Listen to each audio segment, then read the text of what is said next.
What's up, fam? Welcome to my channel, Re-Vera. My name is Steve. I wanted to talk today about establishment wisdom. So this is why people think Biden is the most electable. You have to understand why, and then why it's wrong, so you can easily explain this to people. So I should say establishment wisdom. What I mean by that is the propaganda the establishment spreads. I think some of them have to know it's not true, because how our system is realistically set up, and I think this is fairly obvious, and I think most people watching my channel would already know this, but is you have the corporate party, which is Republicans, and then you have the faux resistance party, which is Democrats. Their job is to give us the illusion of choice so that corporations still get everything they want, and the billionaires. It's an oligarchy. I mean, that's what it is. And that's the way it's designed.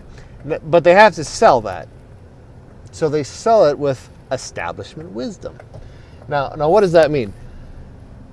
Well, the establishment wisdom goes like this. You have the right and you have the left. So just to put the numbers out there, because we're going to come back to this a couple times, 28% of the country is Republican, the right. 28% of the country is Democrat, the left. And then you have 41% of the country that's independents. So establishment wisdom says the independents are moderate. They're between Republicans and Democrats. That's why they don't want to identify with either one. And how you win is not by going strong right or left, it's by going closer to the middle so you can wing those swing voters over.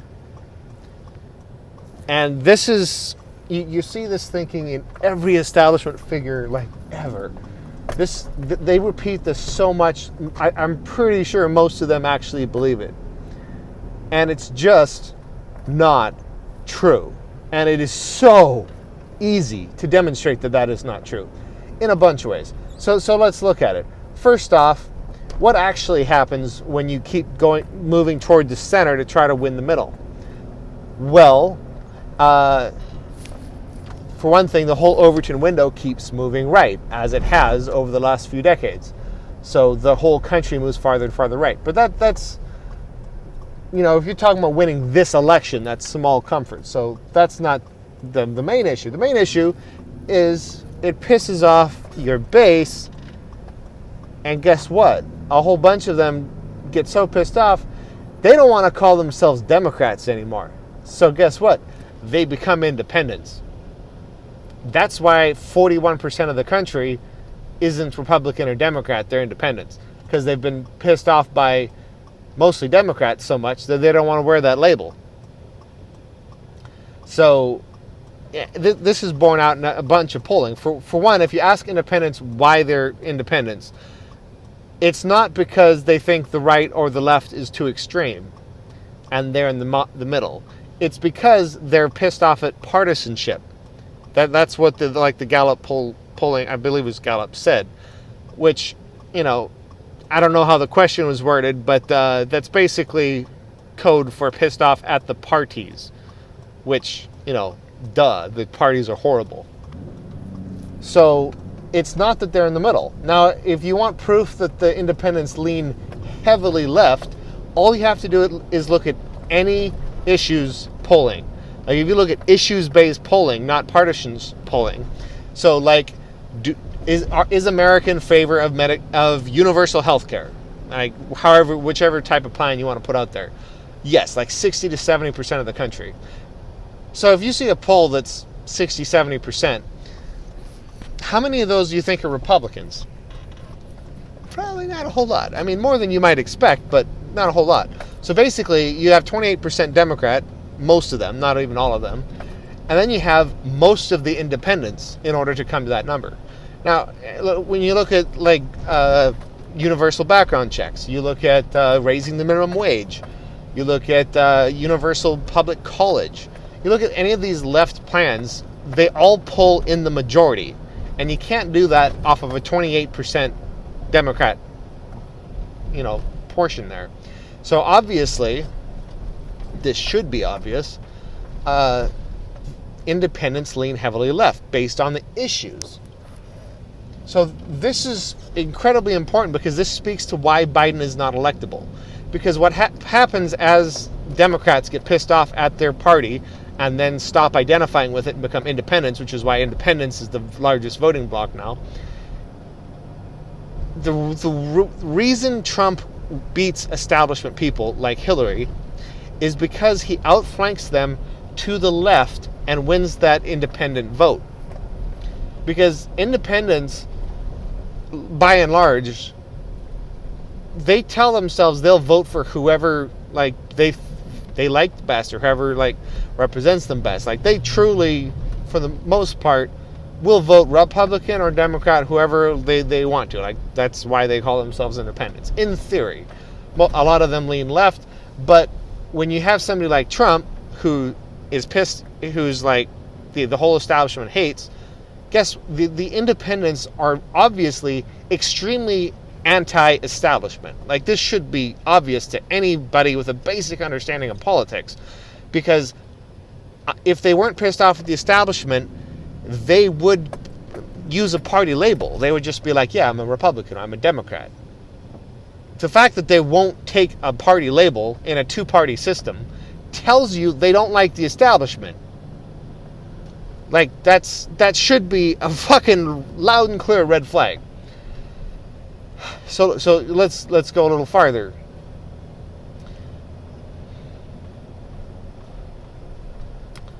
I'm sorry, I'm driving a route I don't usually take, and it's dark. I'm getting a little distracted here. Trying to remember where I'm going to. I was going to do an errand real quick. So, oh yes, so Trump wins by outflanking establishment people to the left. He did this in 2016. Look at it. He promised health care to everybody as part of his platform. He said this multiple times. Now, he lied about it, obviously. But he was not only anti-establishment, the establishment hated him. That automatically gets you love from the independents because they also hate the establishment. But he also said he was going to get health care for everybody. He also said he was going to get us out of wars. That's outflanking Hillary from the left. He also said that he would never cut Social Security, Medicare, Medicaid. So he's taking some left positions and outflanks establishment to the left. And that kills the establishment candidates because independents lean heavily left. Can he outflank Bernie from the left? No, he can't. Now, this brings us to 2020. You can say that, yes, we can point out, I need to tighten that up a little bit. We can point out how he's lied about stuff. Sure, but he's just going to keep bouncing it back at you. You're going to be like, well, I mean, you kept the drone program from Obama, so if he's criticizing Biden on foreign policy and the drones and shit, it's like, well, hey, you did the same thing. Yes, but he inherited that. Meanwhile, Biden voted for the Iraq war personally. He advocated for like damn near every war we've been in. And I promise you this is going to happen. Before the election, at some point, whether it's like right before or months before, I don't know, Trump is going to announce a complete withdrawal of troops from Afghanistan. I mean, if you don't see the writing on the wall, you're not paying attention. He's negotiating a peace treaty with the Taliban so he can exit Afghanistan without it being a total shitstorm. The leftist independents especially are extremely pissed off at our foreign policy. So if it's Biden who voted for the Iraq war versus Trump who got us out of Afghanistan where we've been for almost 20 fucking years, he's going to win independence. But if it's Trump versus Bernie, who voted against the Iraq war in very strong terms and has been against our imperialist policies all over the place, then we win. So this is how we need to sell Biden voters. It's a feelings-based argument. I was just telling somebody else this. Like, the hard logic does not win you Biden voters because nobody who is logical, who's like actually critically thinking this, supports Biden. You only support Biden for emotional reasons. And the emotional reasons are you feel like he's the safe choice. He's not the safe choice. So you're friendly with them, you build rapport, you get them on your side, and you're empathetic. You don't shit talk. This is, a lot of Bernie people do this. A lot of people in every campaign do this. Obviously, it's not just freaking Bernie. But it's a true thing that a lot of people do this, and when you come off mean, it alienates people. It's stupid, it's not rational, but it happens. So if you want to be friendly, you don't want to say bad things. So it's like, oh yeah, I like Biden. I mean, I'd be glad to go visit him in his retirement home. I don't know if I'd say that. Visit him and have a coffee, and I'm sure he's a cool guy. But you know what? It makes me nervous because I think he's going to lose to Trump. And people are like, what? I thought he was the safe choice. Oh, no, man, he's so going to lose to Trump. And then you can explain, independents lean left. I mean, this is why Bernie beats Trump by 18 points among independents. Biden doesn't. He's an establishment politician, and independents don't like establishment politicians. And if you then follow that up with a couple facts, they might be more open to that since you came from kind of a more friendly, empathetic kind of approach. So you start with the feelings and try to get them on your side and then share the facts. If you just lead with the cold, hard facts and the logic and an epic smackdown and destroy their points, it just backfires. It's the backfire effect. It does not work, and we can't afford that. So hopefully you all use some better rhetoric, and let's go win some Biden supporters and then decide it. We got to sell Bernie as the safe choice because he is. And this is... I don't want my other video to be misconstrued. Bernie is, I truly believe this, Bernie is our last best hope for real change. If Bernie is not the nominee and or he loses to Trump, if in 2021 Bernie is not the president, we are so deeply fucked. You have no idea. I don't think we will ever, at least for decades and decades and decades, possibly ever have another grassroots populist who gets that far. And there's a bunch of reasons for that. The establishment has obviously rigged the system, and it's been like that for ages. Superdelegates have been around for a long freaking time. That's part of it. But it's... the establishment is reinforcing its power base in so many ways. It's going to only get harder. Bernie Sanders doesn't come along every freaking cycle. He's going to be too old to run next time, obviously. Who's going to run? AOC? I hope she wins, but she does not have the broad base of appeal that Bernie does. She doesn't have the appeal to independence that Bernie does. So, I mean, if she's running, I'll be excited and I'll go for her and I'll try, but I don't think she has a chance right now. I mean, and that's without 4 years of rigging it. It's without us using unsecured voting machines that Russia can hack. It's with... this is what I mean. They're attacking every angle. So they have the mainstream media on lock. They have the DNC rigging it. Then they have the GOP and Trump refusing to secure our election because and then they're just basically asking other countries to rig it for them. And then you have Trump actually demanding other countries influence our election as much as possible, and he got away with it, and he's only going to keep doing it, and he still is. And then you have the regulations on the internet itself. The free and open internet is getting more and more regulated and controlled and force-fed. And then you have possibly the biggest issue of all of them, which is the algorithm changes. The algorithm is more and more favoring the establishment. I come to YouTube and I watch a lot of YouTube videos, and all I'm interested in YouTube is independent media. That's what I'm here for. I watch secular talk, Vosh. I watch, maybe a couple Pac-Man clips. It's like independent media. And, I watch some Theory Plebe, lots of stuff. That's what I'm here for. And I don't subscribe to any mainstream channels.